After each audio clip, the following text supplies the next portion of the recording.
Loyalam E-PAO tabiriba khudingmakpo Hidram Susmitana numidangi pau pizari ahanbada maru eva headline. Nagagi Meeyoi ani Furakhiba Arambai nate KCP Ibungo gi Kangbu Nani haina sengdorakli. Nagagi lawyer singna governor ga unakhrei. Apikpa wakhalon thadokna punna chawkhatminabagi lambida chatminaba matam oire haina minister Biswajitna phongdokhrei. Pau sandona pizari. Nagagi Meeyoi ani tamthina furakpa adu KCP Ibungo ngangomgi kangbuna tawani haina etina phongdorakli. October kontrada thokiba thodok aduda victim oriba kodom khulendagi v hargaw blation amasung liyai khulendagi dalau asi Arambai Tenggol unit 18 ga hiram amatada mari leinade haina control unit 18 na thadorokpa cherol amana hari cherol asina makhatana haribana naga ichil inaw asi unit 18 na koliba mafam aduda faduna leire haiba pautabadigi changsinduna chumi lali haiba khangdok naba honaki khanglaba matung Meeyoi sing adu senapatigi mai jatini Kangbudagi unit 18 gi maikadagi phuba chaiba amata tawdana wari sanaraba matungda unit asidagi chakhibani madugi matungda phuba chaiba kihan khanganba amadi sel lauki haibigi thodoksin adudi KCP Ibungo ngangomgi kangbuna tawkhibani hari Nagagi lawyer singna governor ga unakhrei Naga Lawyers Association Manipur gi mihut Kangbu amana ngarang Imphal gi Ras Bhavanda Manipur gi Governor Laxman Prasad Acharya ga unaduna memorandum ama pisingkhre memorandum aduda wathok oireba Hill Area Committee na Autonomous District Council gi matangda lokhiba warep adu chana hanbidana bataksinki mikhal tawdana ADC gi mihut apamba Meeyoi khallaga thabak tawhanba haiba asi unconstitutional oiba maramna Hill Area Committee na lokhiba warep adu chana hanbidana ba governor da taksinki loinana matam sangna ADC gi mikhal pangthoktaba asina maram oiraga chingi miyam gi hak khongaw nabire hainasu wakat cherol aduda phongdokhi Apikpa wakhalon thadokna punna chawkhatminabagi lambida chatminaba matam oire haina minister Biswajitna phongdokhrei aigi haiba apikpa wakhalon amadi machet makai tabagi thorang sing thadokna aikhoi punna chawkhatminaba amasung hingminnabagi lambida chatminnasi haina minister Thongam Biswajitna phongdokhrei wafam asi ngarang Manipur lengakna shillaga ahanba Manipur Rifles ki parade ground da pangthokiba National Unity Day gi thoramda chief migas ki warolda minister Biswajitna phongdokhibani mapangal kanba India ama semgat naba hotnabada achoba thodang lokhiba Sardar Vallabhbhai Patel gi mapok kumon numit kamari lenana pangthokiba thoram aduda Manipur lengaki minister amasung MLA yauna civil amadi police ki makok thongba official kayana saru yakhi loinana ahum suba IRV gi commandant Sarangthem Hemantana parade commander oiduna tongan contingent tara na saru yaba Mars parts ki thoram su pangthokhi Thauram aduda minister Biswajitna Mars part saru yakhiba contingent sing adugi salami oklaba matungda National Unity Day gi pledges pangthoktuna mapangal kanba India ama ohenaba punna wasak lominakhi Nagagi Meeyoi ani tamthina furaga salamul hokhiba Arambai Kangbu sing pungni funi pangi manungda faraga cherak pigadabini haina loop sing na phongdorakli All Naga Student Association Manipur gi maikaidigi Arambai Tenggol unit 18 gi Meeyoi singna Naga micham ani tamthina furakle haina maral siri Ansam gi maikaidigi thengkhang kayarakta Naga micham sing fu chaiduna awaba pibagi thodok sing chatharakpa asida nungnangba phongdol aduna mari leinaba state ke authority da athuba matamda thabak lokhatuna Naga micham ani phubada chenaba Meeyoi sing ain gi oiba action lokhatkadabani taksilakli Ansam gi cherol amada October 13 gi ayuk punganbada pung ani taba matamda laibak thiba thodok asi Imphal West ki lamsangda thokibani Thodok asida v hargaw blation pangmai apokpa vaino kodom khulen village amadi dalau pangmai apokpa hirini liyai khulen village hairiba Meeyoi ani ase Arambai Tenggol unit 18 gi Meeyoi singna thobaldagi sa leiruraga halakpada faraga tamthina furakhibani Meeyoi ani asina makhoi Nagani haina masak taklaba fawada makhoi anibu faraga Arambai Tenggol Unit 18 gi camp ta pushilaga masada dakpham naina furakhi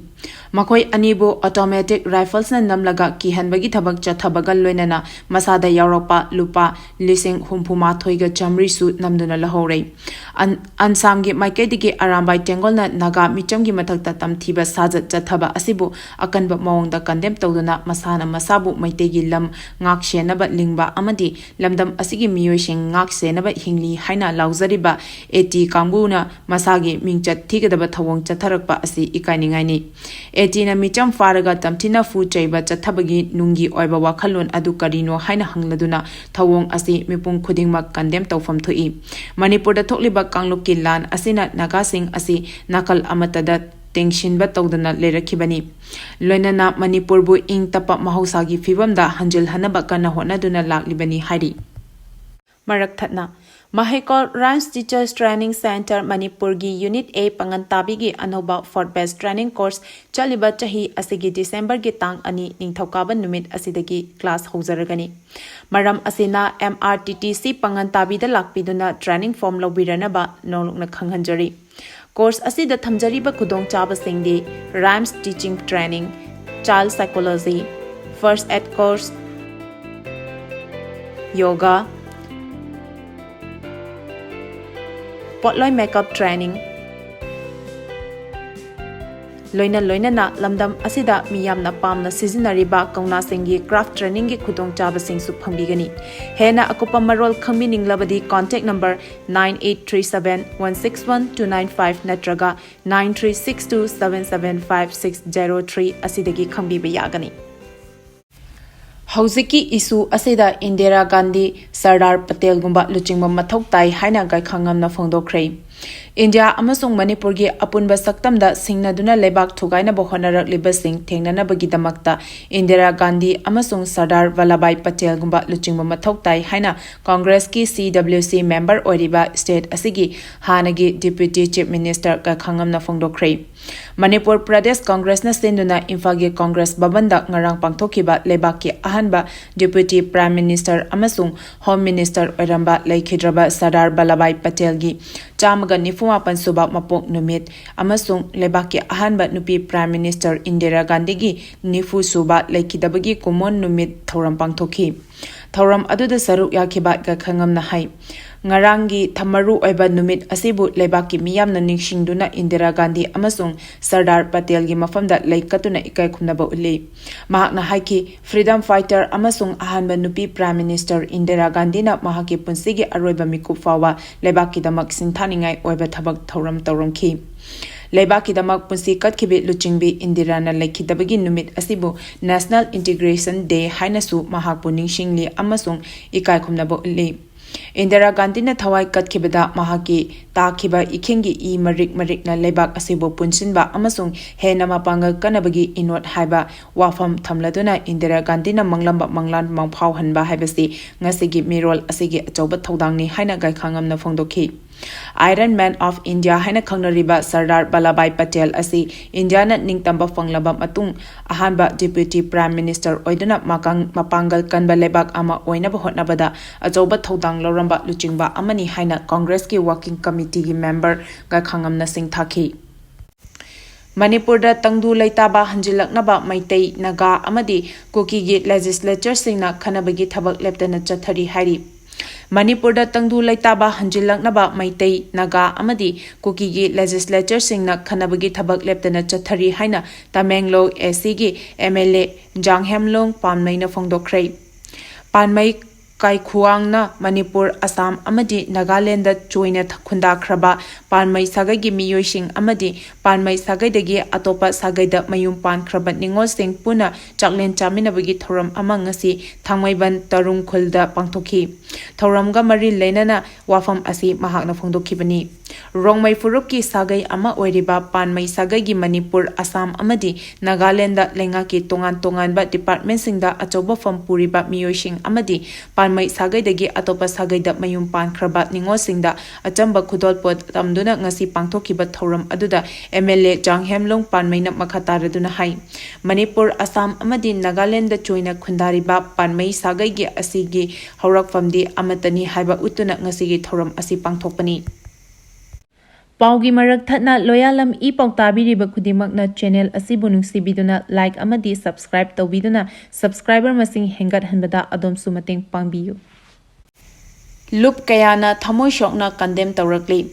Ngarang October Kuntramathoi Lising Ani Kunmarigi Nongalamdai Ayukpung Ohumram Tarakpa Adwaida Kodom Kolendagi Mr. V. Rangav Laisen Paumai Apopagi Ming Mr. Vaino Amasung Liyai Kulendagi Mr. Dalo Pamai Apopagi Ming Mr. Rini Hariba Meeyoi Ani Asina Thobal Bazardagi Halakpada Lamsangi Mafam Amada Makhoi Anibu Kutlai Paiba Masakhangdaba Meeyoi Karana Yalhomini Haiba Takcharaba Fauba Yamna Tamthiba Mongda Pubirakpada Natana Ayawba Senfam Loinamak Fauba Munbi Hobagi Thodok Asibu World Maite Council Amadi Federation of Haumina Akanba Mongda Condemn Tawrakli Loop Ani Asigi spokesperson Amadi General Secretary na Kudyek Piduna Thopa Cherol na Fongdorakpada Kari Karamba Maramdagi Kana Kanana Pangmai Yelhomi Ani Asibu Fu Jairak Pibada Natana Sel Fawa Yauna Munbi Hoba Haibasigi Matangda Mari Lainaba Authorities Singna Yamna Athubida Tidok Piduna Taishin Binaba Haizari Hauziki Sathiraba Lanfamgi Marak Seda Asingumba Tahoidaba Taufadaba Thawong Thodok Shingbu Matungda Amukhana Toktanaba Amadi Tokhandanaba Manipur Lengakna Mari Lainaba Police Personnel Sing Patrolling na Chingba Thorambinaba Appeal Su Tawrakli BJP dagi Chongtham Bijoi Tantokibagi order Chanaba Yaroi Haina Court na Rai Takre. In Kumja Lising Ani Kunithogi February Thada Bharatiya Janata Party Manipur Pradesh ki primary membership dagi socio and political commentator Chongtham Bijoi Tantokibagi order adu Chanaba Yaroi Haina Court na Rai Takre Hari. Wafam asi Lamfelda Laiba Civil Just Junior Division Court na Learned Advocate and Wuvenda Maitega Paumishinga Unabada Fongdokibani. Mahakna Makataraduna Chahi Aniga Thanipal Hena Civil Trial Queen Chatharaba Matungda Nakal Animaki Examination Chatharaga Cross Examination Chatharaba Matungda Court na Bharatiya Janata Party Manipur Pradesh ki President na Pikiba order adu chatnadre hana court ki judgment amana rai tare mahaki client CH Bijoi Tanthokpa adu chatnadre loinana mahapu Tanthokiba adu BJP lengaki wangmadani niyam nate chatnaba yaroi hana court na rai takre haiba wafam thamki Manipur gi isu kayada lamdam asigi paumising na lawriba thodangbu ikai khumnai haina Dr. Sapam Ranjana Fongdokre Department of Information and Public Relations DIPR Manipur gi Humdra Taruk Soba Information and Public Relations Day gi Thoram Chingdemna Pangthokre Kaisampat Nityapat Chuthekta Laiba Directorate Asigi Auditorium da Pangthokiba Thoram Aduda Saruk Yakiba DIPR Minister Dr. Sapam Ranjana Achum Aran Khangdriba Pau verified Tawdana Fongbidana ba appeal Tawkibaga Loinana Pau Ama Fongmu Matamda Pau Adugi Achum Aran verified Tawraba Matungda Fongba Haibasi E-PAO gi Lamda Leribasingi Tawdraba Yadraba Thodang Amani Haina Fongdoki Minister Asina Makatana Hai Aranba Amadi Tokngada Yumpham Oiba Pau Fonglubana Tungda Achoba problem Amar Oiraknabegi Machak Oheli Haibasi Khangna Thabak Tawhaningi Loinana Manipur gi isu kayada lamdam asigi paumising na lawriba thodangbu ikai khumnaba fongdokladuna paumisingi yaifanaba department asigi maikedige tawba yaba tawgani haibigi wafamsu fongdokhi thoram aduda DIPR de nising ani kunmari booklet amasung release tawki Loinana DIPR Manipur gi ahanba publicity officer oikiba Laikhidraba RK Maipak Sanabu ikai khumnaba oina Maipak Sanagi machanupa Dilifta citation amasung shawl khinsinaki Thoram aduda DIPR gi manager of publication Yanglem Gita office assistant KH Pravid amasung get grade for H. Premananda Best Employee Award to Kusinaki. Loinena DIPR dagi pothakraba employee shingda achamba khudol pot piduna ikai khumnaba utki. Thoram aduda DIPR gi Commissioner M. Joy, Director Dr. KH Chorzit, DIPR gi staff sing amadi E-PAO gi lamda thabak tawriba singna saruk yaki. Kachin Kunau College World Mental Health Day gi thoram pangthokre. Kachin Kunau Internal Quality Assurance Cell NSS Unit Sing National Mental Health Program State Health Society National Health Mission Manipur Amadi District Health Society District Mental Health Program Kachin na punna sinduna World Mental Health Day gi thoram Mental Health Awareness Program ga loinana ngarang Kachin Kunau College ki Sivananda Memorial Hall da pangthokre. It is time to prioritize mental health in the workplace. Haiba team da pangthokiba thoram aduda Chief Medical Officer, Mission Director, District Health Society Kakching, Dr. Thaudem Rajen na Chief Guest, Kakching Kunau College ki Principal Dr. P. Memcha Devi na President, National Mental Health Program ki State Nodal Officer, Dr. A. Ranita Devi na Guest of Honor oina saruk yaki. Thoram aduda pangthokpagi matangda District Mental Health Program Kakching ki District Nodal Officer Dr. Khangembam Gopeshona Nungi oiba warol phongdoki. Loinana Kakching Kunau College ki Academic Incharge O Binoy College asigi Employee Welfare Association ki President N. Mohendro, District Health Society Kakching ki District Program Manager oinam Puspa Debina, Resource Person oina wangang ki. Paugi marak thatna Loyalam E-PAO tabiriba khudimagna channel asibu nungsibiduna like amadi subscribe tawbiduna subscriber masing hengat hanbada adom sumateng pangbiyu. Aroibada maru oiba pau amuka hana pizari. Nagagi Meeyoi ani Furakhiba Arambai nate KCP Ibungo gi Kangbu Nani haina sengduragli. Nagagi lawyer singna governor ga unakhrei. Apikpa wakhalon thadokduna punna chawkhatminabagi lamida chatminaba matam oire haina Minister Biswajit na phongdokhrei.